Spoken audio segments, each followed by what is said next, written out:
Hello नमस्कार दोस्तों, जय हिंद। और देखिए, आपने जो आपका ट्विटर कैंपेन था, ट्विटर कैंपेन के बाद में भाई कयास ये लगाए जा रहे थे, क्योंकि जो डिमांड थी वो जांच की थी कि भाई जो 140 प्लस वाले हैं उनकी एक बार आप जांच कर लो।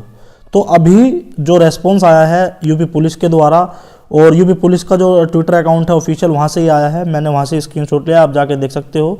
ये देखिए क्या लिखा गया है इसमें कि यूपीएसआई 2021 हैशटैग जो स्कैम के नाम से चला, और यूपीएसआई स्कैम 2021 द्वारा किए गए ट्वीट भर्ती बोर्ड द्वारा भ्रामक पाए गए। भर्ती बोर्ड ने ये कहा कि भाई ये भ्रामक है। अभ्यर्थी से अनुरोध है कि अफवाह पर भरोसा ना करें एवं आधिकारिक जानकारी हेतु भर्ती बोर्ड की वेबसाइट को चेक करें। ये भैया वेबसाइट है, ये चेक करते रहो, आधिकारिक वेबसाइट। इस संदर्भ में भर्ती बोर्ड द्वारा जारी प्रेस नोट में भर्ती बोर्ड ने जो कहा है, आपका जो ट्विटर कैंपेन चला है इसके बारे में बताऊं तो ये है, मैं आपको पढ़ के सुनाता हूं। उत्तर प्रदेश पुलिस उप निरीक्षक एवं समक्ष पदों पर सीधी भर्ती 2020-21 की ऑनलाइन लिखित परीक्षा दिनांक 12 दिसंबर से प्रारंभ होकर 12 नवंबर से 2 दिसंबर तक संपन्न हुई। उक्त परीक्षा से संबंधित उत्तर कुंजी दिनांक 10/12/2021 से 16/12/2021 तक के लिए बोर्ड की वेबसाइट पर प्रदर्शित करते हुए अभ्यर्थियों से ऑनलाइन आपत्ति आमंत्रित की गई हैं। उक्त समय सीमा दिनांक 10/12/2021 से 16/12/2021 की रात्रि 12 बजे तक में प्राप्त आपत्तियों का निस्तारण करने के पश्चात अंतिम उत्तर कुंजी प्रदर्शित की जाएगी, और अंतिम उत्तर कुंजी के अनुसार ही अभ्यर्थियों के अंकों का निर्धारण किया जाएगा। अभी तक की स्थिति में अभ्यर्थियों के अंकों का निर्धारण नहीं किया गया है और न ही कोई मेरिट लिस्ट बनाई गई है। अंतिम उत्तर कुंजी के अनुसार प्राप्त अंकों के आधार पर पात्र अभ्यर्थियों को डीवीपीएसटी हेतु बुलाया जाएगा तथा उसके पश्चात शारीरिक दक्षता परेड परीक्षा दौड़ कराई जाएगी। यह भी स्पष्ट किया जाता है कि लिखित परीक्षा के समय इलेक्ट्रॉनिक्स फॉर्म में अभ्यर्थियों का बायोमेट्रिक लिया गया है तथा पेपर पर अलग से उसके दाहिने व बाइने दोनों हाथों से अंगूठे के फिंगरप्रिंट्स बायोमेट्रिक लिए गए हैं। अभ्यर्थियों के लिखित परीक्षा के समय लिए गए बायोमेट्रिक से मिलान के पश्चात ही उन्हें भर्ती प्रक्रिया के अगले चरण डीवीपीएसटी में सम्मिलित किया जाएगा। इसी प्रकार शारीरिक दक्षता परीक्षा के पूर्व भी बायोमेट्रिक मिलान के पश्चात ही पात्र अभ्यर्थियों की शारीरिक दक्षता परेड दौड़ कराई जाएगी। इस ऑनलाइन लिखित परीक्षा के संबंध में सोशल मीडिया पर वायरल हो रही भिन्न खबरें भ्रामक एवं निराधार हैं। तो भाई जो बच्चे जांच का मांग रहे थे कि भाई जो 140 प्लस वाले बच्चे हैं या फिर 150 वाले बच्चे हैं, इनकी जांच हो जाए, भर्ती बोर्ड ने ये कह दिया कि ये बिल्कुल निराधार है और ये भ्रामक है। इन्होंने कहा है कि भाई हमने पेपर से पहले जो बायोमेट्रिक ली हैं वही बायोमेट्रिक हम डीवी के जब डॉक्यूमेंट वेरिफिकेशन होगा तब लेंगे, और जब आपके दौड़ होगी, जब आपकी रनिंग होगी, रनिंग से पहले भी आपकी बायोमेट्रिक चेक करी जाएगी कि ये वही बंदा है जो आपका बंदा एग्जाम में बैठा था या नहीं। मतलब सीधी सी बात है, इसमें सोल्वर गैंग का तो जो सोल्वर गैंग है, जैसे कभी किसी की जगह बैठ जाता है तो उसका सिस्टम तो खत्म है।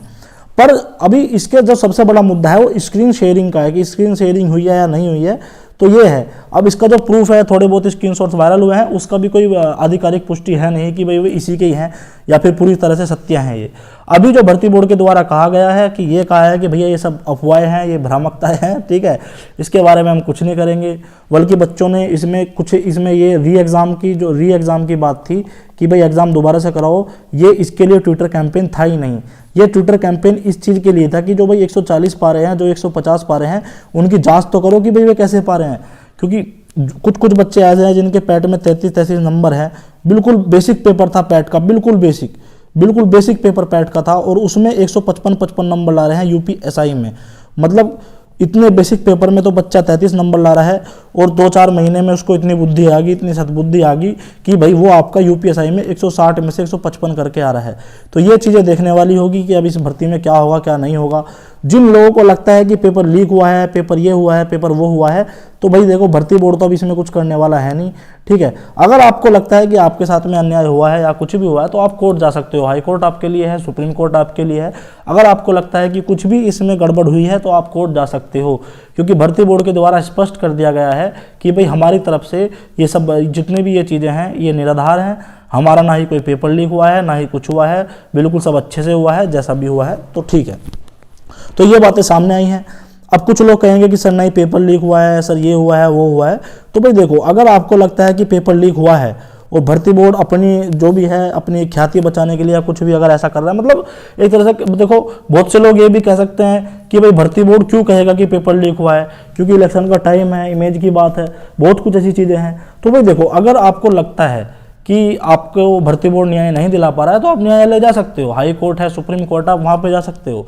पर भर्ती बोर्ड ने स्पष्ट कर दिया है अपनी तरफ से कि ये सब भ्रामकता है। ये जो देखिए यहाँ पे इन्होंने खुद लिख रखा है कि इस ऑनलाइन लिखित परीक्षा के संबंध में सोशल मीडिया पर वायरल हो रही भिन्न भिन्न खबरें भ्रामक एवं निराधार है। भ्रामक तो है ही निराधार है, मतलब जिसका कोई आधार ही नहीं है। भर्ती बोर्ड के द्वारा भैया ये है, इसका मतलब ये है कि भर्ती बोर्ड ने साफ साफ कह दिया है कि जो आप जांच मांग रहे हो कि भाई इसमें जांच करो, हम इसमें कुछ नहीं करने वाले, हम अपना जो भी काम है। अब इन्होंने आंसर की दी है, उसके बाद में आपकी फाइनल आंसर की आएगी और उसके बाद में आपका रिजल्ट आएगा और सीधा आपकी फिर DVPST होगा, बात खत्म। तो इन्होंने तो अपनी पूर्ण रूप से कह दिया है। हाँ, ये हो सकता है कि भाई कि जो बच्चा एग्जाम में बैठा था, जो उसके बायोमेट्रिक थे, वही बायोमेट्रिक आपके डॉक्यूमेंट वेरिफिकेशन के टाइम पर चेक होंगे और वही बायोमेट्रिक आपके रनिंग के टाइम पे चेक होंगे। तो ये है, इन्होंने ये कहा है। और देखिए अब आपके मन में सवाल उठेंगे कि सर बायोमेट्रिक की क्या मतलब, जब स्क्रीन शेयरिंग हो रही है, बच्चा अंदर बैठा है और बाहर से एग्जाम हो रहा है, तो आप उसका प्रूफ लाइए, ठीक है ना। आप उसका प्रूफ लाइए, अगर आपके पास में प्रूफ है तो आप भर्ती बोर्ड को दिखाइए, और अगर भर्ती बोर्ड नहीं बात सुनता आपकी तो आप कोर्ट जाइए। पर भर्ती बोर्ड तो जहाँ तक है उन्होंने अपना कह दिया है कि भैया हम तो अपना पूरा प्रोग्राम, इनका शेड्यूल सेट है, इसमें अब कुछ ये मुझे तो लगता नहीं कि अब इसमें भर्ती बोर्ड कुछ एक्शन लेगा, क्योंकि बच्चों ने जो मांग करी है आज, वो री एग्जाम की मांग नहीं की थी कि भाई आप दोबारा से एग्जाम करा लो, इसकी मांग नहीं थी। भर्ती बोर्ड से जो मांग करी गई थी, ये करी गई थी कि जो भाई 140 वाले हैं, 150 प्लस वाले हैं, उनका एक बार चेक तो करो। क्योंकि जब आप क्वेश्चन करते हो ना, तो उसमें टाइम भी होता है कि भाई इसने ये क्वेश्चन कितने टाइम में किया, कितने सेकंड में किया। क्योंकि कुछ क्वेश्चन ऐसे होते हैं जो नॉर्मली एवरेज से बढ़िया बच्चा भी समय लेता है, और ऐसे UPSI में बहुत से ऐसे क्वेश्चन है जो 2-2 मिनट के थे, 3-3 मिनट के थे। ऐसे काफ़ी क्वेश्चन आपको UPSI में मिलेंगे। कुछ ऐसे भी थे जो 10 सेकंड में भी हो रहे थे, कुछ ऐसे थे जो 30 सेकंड में भी हो रहे थे, कुछ ऐसे भी थे क्वेश्चन जो 1 मिनट में हो रहे थे, कुछ ऐसे भी थे जो 2-2 मिनट में हो रहे थे, कुछ ऐसे भी क्वेश्चन थे जो 3 से 4 मिनट भी लग रहे थे। तो ये देखने वाली बात होगी कि भाई इसमें क्या है। पर भर्ती बोर्ड ने साफ कह दिया है। देखिए, मैं जो बात कर रहा हूं, जो बच्चों ने आवाज उठाई, बच्चों ने जो बात कही, बच्चों ने ये कहा कि भाई इस जो बच्चों की तरफ से बात चल रही है फिलहाल इस टाइम पे, कि इसमें स्क्रीन क्लोनिंग हुई है। स्क्रीन क्लोनिंग हुई है कि बाहर से कुछ पिक्स भी वायरल हुई हैं बच्चे का डेस्कटॉप पर, लैपटॉप पर, कि भाई उसका फोटो भी आ रहा है, टाइम भी चल रहा है ऊपर। तो वो चीज़ें आप भर्ती बोर्ड को दिखाओ जाके, भर्ती बोर्ड उसकी जांच करेगा। अगर आपके पास में कुछ भी ऐसा प्रूफ है जो आपको लगता है कि इससे ये है, तो आप भर्ती बोर्ड जा सकते हो। और अगर आप भर्ती बोर्ड भी नहीं जाना चाहते हो तो ये आपका संवैधानिक अधिकार है कि आप न्यायालय में जाए, हाई कोर्ट में या सुप्रीम कोर्ट में, आप कहीं भी जाओ, ठीक है। ये आपका जो है संवैधानिक अधिकार है। पर भर्ती बोर्ड ने साफ साफ कह दिया है कि ऐसा कुछ भी नहीं है, ये सब भ्रामक खबरें हैं और इनका कोई भी आधार नहीं है। मतलब भर्ती बोर्ड ने सीधी सी बात खत्म। मतलब कहते हैं आपने 10 लाख ट्वीट किए, आपने 20 लाख ट्वीट किए, इन्होंने सीधा कह दिया कि भैया ये सब निराधार है। अब आपके ऊपर है, आप इसमें क्या समझें। जो मेरा काम है इन्फॉर्मेशन देने का, वो मैंने दे दिया। और जो लोग अब भी कहेंगे कि सर नहीं इसमें पेपर लीक हुआ है, ये हुआ है, वो हुआ है, तो अगर आपको लगता है कि हुआ ही है तो भैया आप न्यायालय चले जाइए, आप भर्ती बोर्ड चले जाइए, भर्ती बोर्ड के DG साहब से मिल जाइए, उनको बताइए, उनको प्रूफ दिखाइए, जो भी आपके प्रूफ्स हैं। आप लखनऊ जाइए, लखनऊ जाके प्रूफ दिखाइए उनको कि सर ये देखिए ये प्रूफ्स हमारे पास में, और ये है, इन बच्चों की आप जांच करा लिए। जिन बच्चों पर आपको शक है उन बच्चों का आप जाके वहाँ दिखाइए लखनऊ कि सर ये बच्चे हमें इन पर शक है, एक बार आप देख लो। तो भर्ती बोर्ड चाहेगा तो देख लेगा, वरना कोई बात ही नहीं है। तो ये फिलहाल क्लियर कट बात हो चुकी है, ठीक है। और जो भी इसके बारे में आगे कुछ इसके बारे में जानकारी निकलती है वो मैं आपको बताऊंगा। इन द एंड वीडियो को शेयर कर देना, चैनल सब्सक्राइब कर देना। बस मैं आपसे यही कहूँगा कि थोड़ा सा भ्रामक खबरों से दूर रहें। अभी फिलहाल जो आपने जांच की मांग करी थी कि भाई जांच हो जाए 150 वालों की, 140 वालों की, क्योंकि इनकी संख्या कितनी है, जो 140 प्लस वाले हैं, 150 प्लस वाले हैं, इनकी संख्या कितनी है ये अभी किसी को नहीं पता। कोई कह रहा है 100 जने हैं, कोई कह रहा है 1000 बच्चे ऐसे हैं, या फिर एक कह रहा है 9000 बच्चे ऐसे हैं कि जो 150 प्लस पाए हैं। तो वो अभी किसी के पास में कोई पुख्ता जानकारी नहीं है कि बच्चा कितना है, ठीक है। क्योंकि जब आंसर की आई थी उस टाइम पर बहुत बच्चे ऐसे थे जो 150 वाले थे, जो पोल में भी लगातार बता रहे थे। पर जब बात चली कि पेपर लीक वे अपने आप शांत हो गए। अब ये कितना गलत है कितना सही है ये भगवान जाने।